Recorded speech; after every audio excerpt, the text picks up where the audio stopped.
Et salut tout le monde, c'est Mehdi pour la chaîne YouTube Excalibur Montpellier et une vidéo de sélection de Noël. On a commencé à en faire quelques-unes, je ne sais pas exactement dans quelle position je passe, mais il y en aura peut-être après moi, il y en a eu avant moi, ça c'est sûr. Donc à chaque fois on va vous présenter une demi-douzaine de jeux environ, ou de gammes de jeux, pour que vous puissiez passer Noël en toute quiétude. Donc j'ai fait une sélection assez hétéroclite, je l'espère. Je commence par la première, Tiny Epic Galaxies, qui est édité en version française par Pixie Games, qui est un jeu qui se joue à 2 et plus. On nous le demande souvent et ça fait partie de ces jeux qui correspondent à cette règle-là. Je conseille toujours d'avoir des jeux à 2, mais là, ça fait exception. C'est un jeu de course, donc c'est un jeu que Lionel n'aimera pas. À chaque fois, il arrivera à 14 points alors qu'il faut arriver à 21.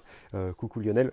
Si tu regardes cette vidéo, un jeu où il faut prendre des cartes en activant des dés, sachant que plus on progresse, plus on lancera de dés et plus on aura de possibilités. Et petit effet bonus, si vous faites pas attention au jeu des autres, il se pourrait qu'ils utilisent l'effet d'un de vos dés pendant votre tour de jeu, ce qui serait un peu dommage. Voilà, donc une belle interaction indirecte, ça joue jusqu'à 5, ça joue à 2, ça joue très rapidement, on peut enchaîner 2-3 parties faciles. Très très bien, c'est une très belle gamme et celui-là est mon préféré de loin là-dedans. Ensuite, on va passer du côté des jeux à 2, avant d'aller vers les jeux favoris de Gabriel.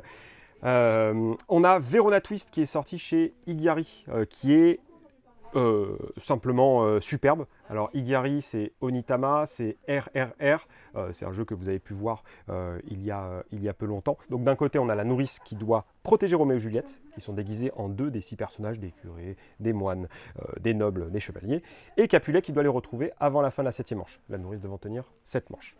Et à chaque manche, on va bouger un personnage, chacun en alternance, jusqu'à bouger les 6 personnages disponibles. Ils vont tous avoir un déplacement qui leur est propre. Et à la fin de la manche, Capulet pose une question qui va permettre de déterminer si Roméo et Juliette sont dans la même zone, donc le centre, ou sur le corridor à côté, ou alors dans 2 zones différentes. Et selon la réponse de la nourrice, Capulet va devoir virer des combinaisons, puisque du coup ce sont des tuiles de combinaisons. Son but c'est qu'il n'y en ait plus qu'une. Et voilà, tout simplement, comment ça se joue. Donc vraiment très classe, très agréable à jouer. Je finirai par le jeu de rôle pour cette vidéo. On va passer au jeu préféré, au style de jeu préféré de Gabriel, les jeux coopératifs. Et moi, je ne pouvais pas ne pas parler de Loop, qui est chez Catch Up Games, qui est un jeu de Théo Rivière, qui va demander de lutter contre le Docteur Fou, qui menace de détruire l'espace-temps et tout l'univers. Donc, on joue l'agence. On est des agents spéciaux qui vont lutter contre cette personne-là. Il y a un petit côté pandémique, c'est-à-dire qu'à chaque manche, la maladie, donc les failles spatio-temporelles vont arriver en début de tour un peu partout. Vous allez devoir vous placer, déplacer vos personnages, faire des actions en jouant des cartes. À chaque fois, on incline une carte et on fait son effet qui va nous permettre d'enlever des cubes de failles spatio-temporelles, d'enlever des clones du Docteur Fou, parce que c'est comme ça qu'il détruit le monde. Et puis, réactiver ce qu'on appelle des loops, c'est-à-dire rejouer un tour gratuitement en trichant de manière éhontée. Le but est de réussir 4 objectifs qui vont nous demander de faire certaines choses à certains endroits ou de certaines façons. Ça, ce sont les règles de base. Il faut réussir avant la 21e manche. Sinon, c'est capote. On n'y arrivera pas à battre le Docteur Fou et on devra recommencer une nouvelle partie en se faisant engueuler par notre hiérarchie. Dernier jeu de société de cette sélection. Un jeu enfant avec La Maison des Souris, qui est un jeu éminemment ingénieux, sorti chez Gigamic, qui va être un jeu de Élodie Clément et Théo Rivière, et richement illustré par Jonathan Auconte. Alors, c'est très simple, c'est encore une fois un jeu coopératif. Décidément, Gabriel est en train de suer derrière la caméra, c'est lui qui tient le tout, il tremble, il n'en peut plus. Plusieurs niveaux de difficulté. Ici, on a une maison à construire une seule fois, hein, rassurez-vous. Après, tout se range correctement dans la boîte. Et quand on la réinstalle côté jeu, ça se fait naturellement. On a une lampe qui va timer notre tour de jeu. Et en fait, ce sont des souris qui ont shippé des objets chez nous et qui les ont amenés dans leur maison. Donc on va jeter des objets à l'intérieur, choisir un niveau de difficulté au préalable et bouger la maison.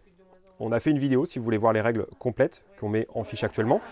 Et à chaque fois, on va devoir essayer de retrouver les objets en 30 secondes, illuminés grâce à la lampe qui passe par ce trou-là. Et après, on va devoir répondre à des questions, simplement, où était tel objet, où est-ce que tel objet était avec tel objet, etc. etc. Et on joue en 4 manches, sonnantes et trébuchantes. Voilà, un jeu qui permettra de jouer à partir de 5 ans, qui va jouer jusqu'à 6 et qui se jouera peu importe le nombre.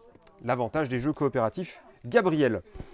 Et je vais finir avec deux jeux de rôle qui, moi, me semblent très très très bons pour Noël et même pour jouer en soi. La première, c'est Desstart. J'en avais parlé l'année dernière déjà. Donc il y a une fiche qui s'active à nouveau. Je ne sais pas exactement où dans l'écran. C'est une boîte d'initiation qui ne va pas vous faire une introduction à un jeu, mais à 10 univers différents. Donc il y aura de l'ASF, du Far West, du Kung Fu. Je ne suis pas sûr pour le Far West, je pense que je m'emballe. Il y a de l'horreur Lovecraftienne, du zombie, de l'enquête contemporaine, avec un fond de respect de l'environnement et de lutte pour l'écologie. Dedans, chaque scénario est fourni avec 5 personnages, avec un livret de règles séparé du reste des scénarios. Et puis il y a le scénario en soi avec des plans qui vont vous permettre de jouer en 90 minutes chrono. J'ai essayé plusieurs fois, de nombreuses fois, Desstart en maîtrisant. Et à chaque fois, ça tient bien sur 1h30, 1h40 de jeu.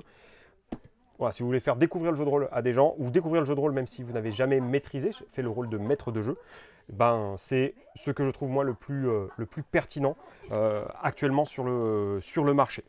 Donc elle coûte 35 € et c'est une belle boîte écrite par Fabien Fernandez. Et enfin,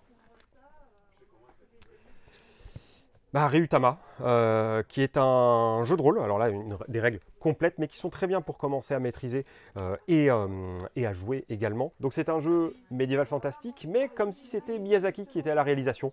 Il suffira d'un set de dés, donc un pack avec un D4, un D6, un D8, un D10, un D12, un D20 et un D10, hein, bien sûr. Et puis on va vraiment avoir une ambiance hors du combat. On va affronter des hommes-chats, qu'on appelle des gobchats dedans, qui vont nous faire quelques embrouilles. Et l'important est vraiment le voyage dans Ryutama, la découverte de notre monde, la découverte de nous-mêmes également. Sachant que la personne qui fait maître de jeu choisit une couleur d'homme-dragon, parce que c'est comme ça qu'on appelle le maître de jeu dans ce jeu, qui va thématiser la partie. Donc vraiment, ça, si vous voulez des règles complètes, c'est très très très très très très bon. Et puis ça vous apprend à faire un scénario de la meilleure manière possible qui soit. Actuellement dans notre rayon jeu de rôle, ça se fait avec un système de tableau. C'est chez Lapin Marteau. C'est un jeu japonais traduit en français. C'est excellent. Et donc voilà, c'est la fin de cette vidéo qui présentait mes sélections pour la période des fêtes de Noël 2021. J'espère que ça vous a plu. Si c'est le cas, n'hésitez pas à mettre un pouce bleu, à partager cette vidéo. Vous pouvez nous poser des questions en commentaire sous la vidéo YouTube. Vous pouvez nous rejoindre sur Facebook, Instagram et sur notre site web pour avoir plus d'informations. Et bien sûr, vous pouvez venir directement au magasin en cette période des fêtes. Voilà, on vous retrouve à très vite du coup pour une prochaine vidéo ou une visite au magasin. À très bientôt!